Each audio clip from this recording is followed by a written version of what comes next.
Hey, so about a week and a half ago, something happened that I kind of wanted to talk about. So, internet, I'm talking about it. A friend called my family up and at 4 a.m. in the morning and said that her boyfriend had poured water on her and kicked her out. And she was super soaked when we came and she picked her up at 4 a.m. in the morning, which is completely dangerous in Los Angeles. And we found out a little bit more to the story when we picked her up, and her ex-boyfriend had destroyed her property, started ripping up all her college papers and stuff like that because they had argued about something, had slapped her several times, had pushed her into a table and poured water on her, and had kicked her out of the apartment that they were living in. Now, it doesn't matter who started the argument or anything like that.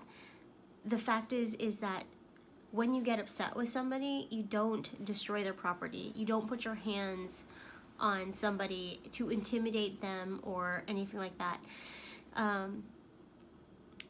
She thought that because she had started the argument, she deserved that kind of treatment because it had happened before, and you don't. Those are patterns of abuse in so many different ways. It doesn't matter who started the argument.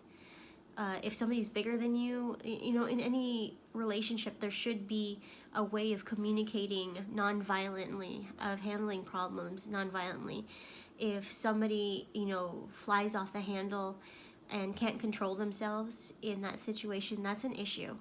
And when we picked her up, she didn't initially want to go to the police because she didn't know that it was abusive. And it is. So anybody that's out there listening to this that is in a situation where, your partner, could be male or female, gets violent, that's not okay. There are ways of handling conflict that don't have to be violent at all. And because of this guy's behavior, I took her to the police station, and when the police came and they asked her what had happened, they were like, this is serious, and she, was there anything that has this happened before?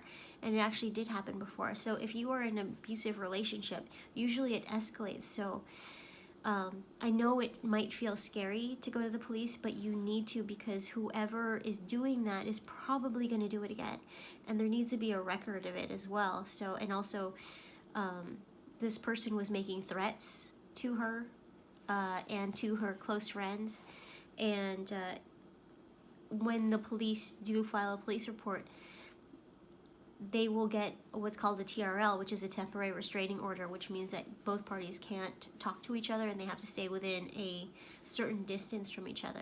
So that was really important to have. And the sad part is that not only her family, but not only the guy's family, but her family was saying, the conversation was like, why would you call the police?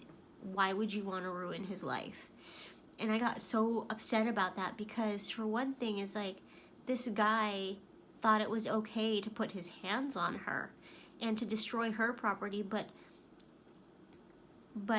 now the issue is like, oh no, he can't get a job now, or it's going to be on his record. We're fucking A, he shouldn't have put his hands on her.